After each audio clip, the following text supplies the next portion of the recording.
एक बार चतुरदास जी नाम के एक महापुरुष अपने गुरुदेव की सेवा में रहते। बड़े भाग्यशाली होते हैं जो गुरु की सेवा प्राप्त हो जाती है, बड़े भाग्यशाली होते हैं। रसिक गुरुदेव की सेवा, जैसे महापुरुषों की सेवा में जो रहते हैं उनको हम महापुरुष के समान ही मानते हैं। गुरुदेव के चरणों में बाद में प्रणाम करेंगे, मानसिक पहले गुरु चरणों की सेवा में रत रहने वालों को प्रणाम करते हैं। और जब नजदीक वो किसी सेवा निमित्त नजदीक आते हैं तो उनके भर नेत्र चरण देखते हैं और उनके चरणों में बार बार प्रणाम करते हैं। क्यों? क्योंकि हमारे गुरु चरणों की सेवा में ये है। इनके चरणों की वंदना से, गुरु वंदना से भी अधिक लाभ प्राप्त होता है। जो हरिवंश उपासक सेवे सदा सेवूं ताके चरण विचारी, जो हरिवंश को धर्म सिखावे सोई तो मेरे प्रभु ते प्रभु भारी। तो श्री चतुरदास जी अपने गुरुदेव की सेवा में रहते थे।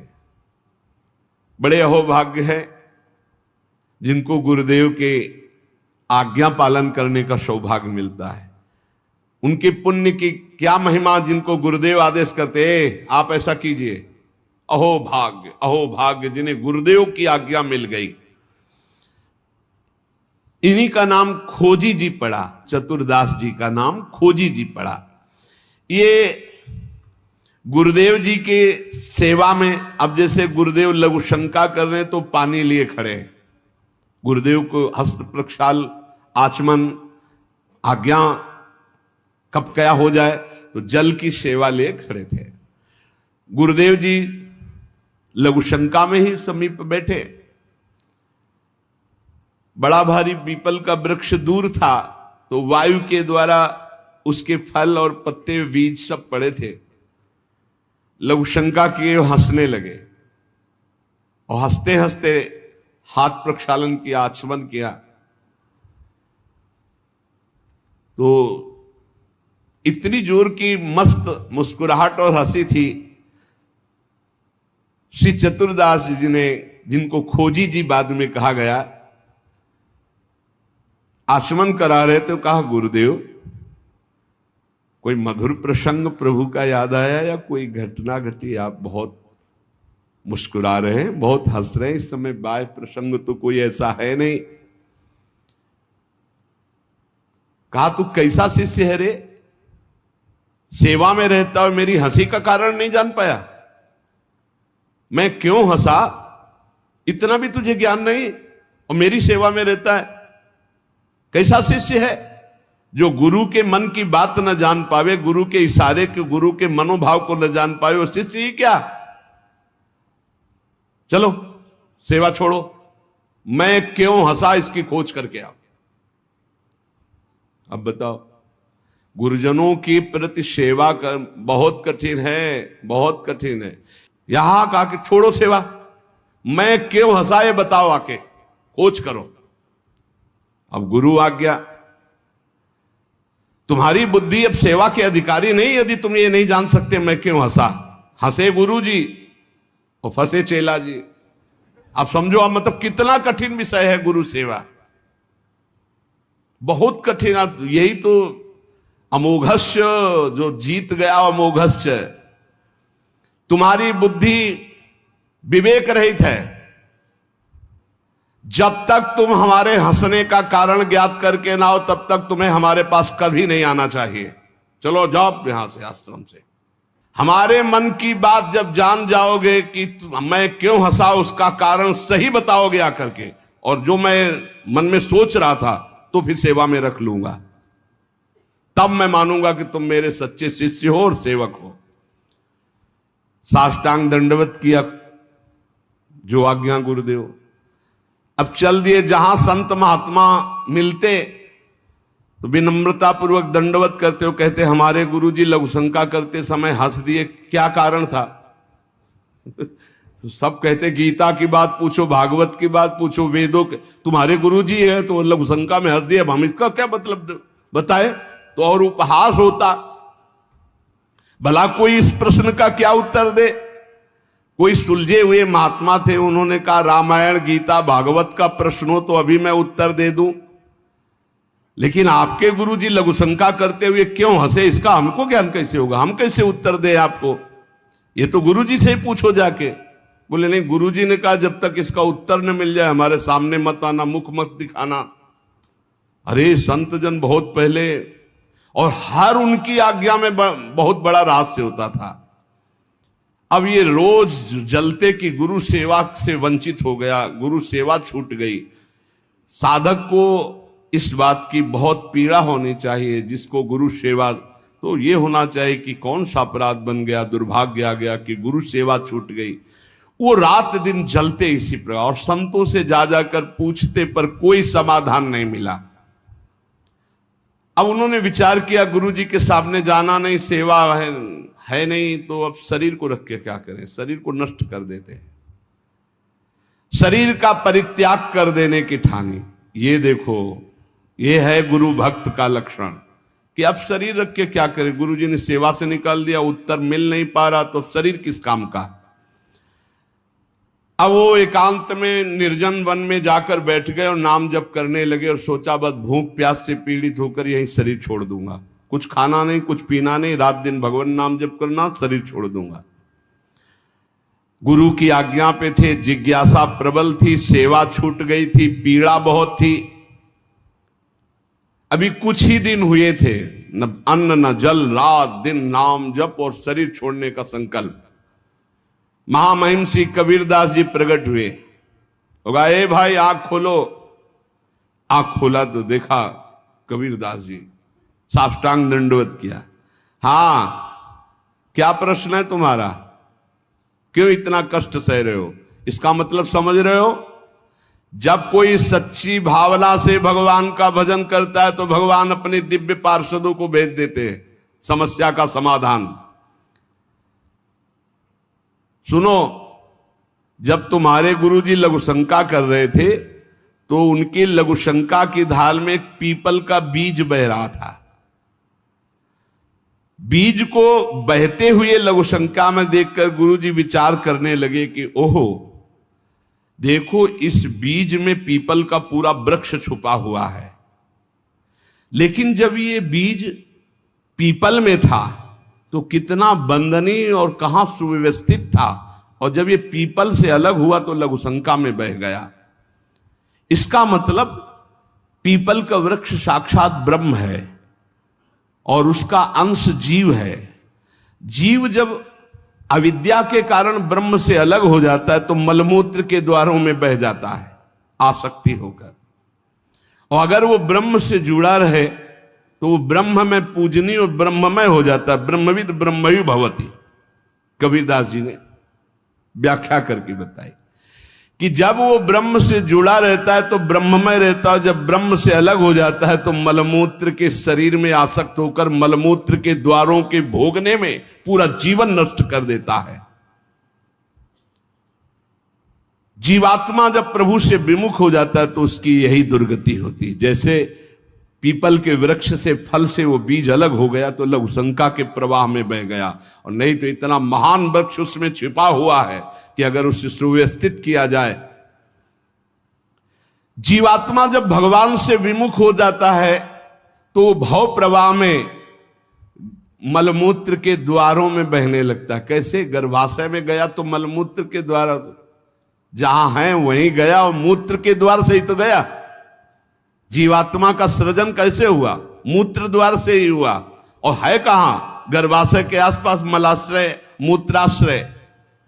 जीव जबते हरिते बिलगान्यो तबते देह गेह निज जान्यो, माया बस स्वरूप बिसरायो तेहि भ्रमते दारुण दुख पायो। जैसे बीज में वृक्ष तथा वृक्ष में बीज मूल रूप से विद्यमान है, उसी प्रकार से परमात्मा समस्त जगत में और जगत में परमात्मा विराजमान है। परमात्मा में सारा जगत और जगत में परमात्मा विराजमान है। पर जब जीव भगवान से विमुख हो जाता है तो ऐसे ही मलमूत्र के द्वारों में भटकता रहता है। अरे मेरे गुरुजी के हंसने का इतना गूढ़ रहस्य, खोजी जी का संशय मिट गया और गुरुदेव के पास आए, साष्टांग दंडवत किया। उनका उत्तर कहा, गुरुदेव महामहिम श्री कबीरदास जी ने ऐसा ऐसा ऐसा बताया।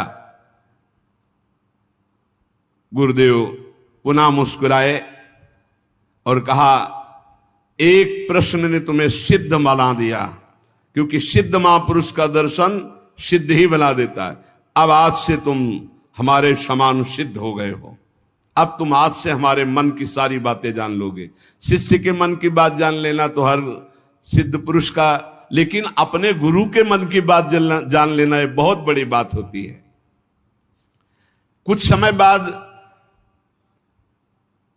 खोजीजू के गुरु हरि भावना प्रवीण महा, देह अंत समय बांधी घंटा सो प्रमानिए, पावे प्रभु जब तब बाजी उठे जानो यही, पाए पैन बाजी बड़ी चिंता मन आनिए, तन त्याग बेर नहीं हुती फेरी पाछे आए, वाही ठोर पौड़ी देखो आम पक्यो मानिए, तोरी ताके टूक किए छोटो एक जंतु मध्य, गयो सो बिलाए बाजी उठो जग जानिए। खोजी जी की बड़ी महिमा प्रकाशित हुई। गुरु भक्त थे। आज तक किसी को कहीं भी अगर विशेष कृपा प्राप्त हुई तो गुरुदेव के बल से। खोजी जी के गुरुदेव का जब अंतिम समय आया, भगवत चिंतन परायण रहते थे, उन्होंने एक घंटा बांध दिया और कहा, जब मेरा मोक्ष हो जाएगा तो घंटा बज जाएगा, जब मेरा भगवत मिलन हो जाएगा तो घंटा बज जाएगा। शिष्यों से कहा, घंटा स्वयं बजेगा जब मेरा शरीर छूटेगा और भगवत प्राप्ति होगी। परंतु आश्चर्य हुआ, गुरुजी का शरीर तो छूट गया पर घंटा नहीं बजा।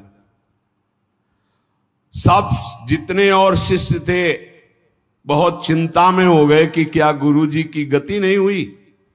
गुरुजी कह रहे थे, जब मेरा गति हो जाएगी, भगवत प्राप्ति हो जाएगी, शरीर छूटते ही तो घंटा बज जाएगा, लेकिन घंटा तो बजा नहीं। और गुरुजी के वचन परम सत्य, इसका मतलब गुरुजी को भगवत प्राप्ति नहीं हुई। भ्रमण में गए थे, कुछ समय बाद खोजी जी आए तो बड़ी समाज में उदासीनता थी शिष्यों में सब, और खोजी जी से कहा, गुरुजी की सदगति नहीं हुई। क्यों? गुरुजी तो स्वयं ब्रह्म स्वरूप हैं। बोले, उन्होंने घंटा स्थापित किया था कि जब शरीर छूटेगा भगवत प्राप्ति होगी तो घंटा बज जाएगा। तो घंटा तो बजा नहीं, तो गुरुजी के वचन असत्य नहीं हो सकते, मतलब गुरुजी का मोक्ष नहीं हुआ। खोजी जी कहां गुरुजी का शरीर छूटा था? बोले, आम के पेड़ के नीचे गए। जहां गुरुजी लेटे थे मुझे बताओ। बोले, यहां लेटे थे। लेट गए और सामने देखा तो एक पका हुआ आम था ऊपर। उनका इस आम को तोड़ो। आम को तोड़ा और जे भी उस आम को चीरा तो एक कीड़ा निकला, और बस वो कीड़ा अंतर ध्यान हुआ, सोई घंटा बज गया। कीड़ा अदृश्य हो गया और घंटा स्वयं बज गया। बहुत विचित्र बात है। भला इतने सिद्ध महापुरुष, क्या इनकी गति में अंतर आम ने डाल दिया? बोले, हां। दो इसके भाव प्रकट किए। शिष्य की तो योग्यताई नीके मन आई अजू, गुरु की प्रबले पैने को घटी क्यों भई, सुनो या की बात मन बातवत गति कही, सही ले दिखाई और कथा तिरसिमयी। बोले, इसके दो भेद हो गए। पहला, जिसके शिष्य इतने सिद्ध हैं उनकी गुरु की भला गति बिगड़ जाएगी, पर दिखाया। दो भाव इसमें प्रकट किए गए हैं। पहला दिखाया गया, चंचला ही मना कृष्णा प्रमाथि बलवद दृढ़म तस्याहम निग्रहम मन्ने वायुरिव सुदुष्करम। ये मन बड़ा चंचल है, प्रमथन स्वभाव वाला है, बड़ा बलवान है, इसको वश में करना मानो तूफान को रोकने के समान है।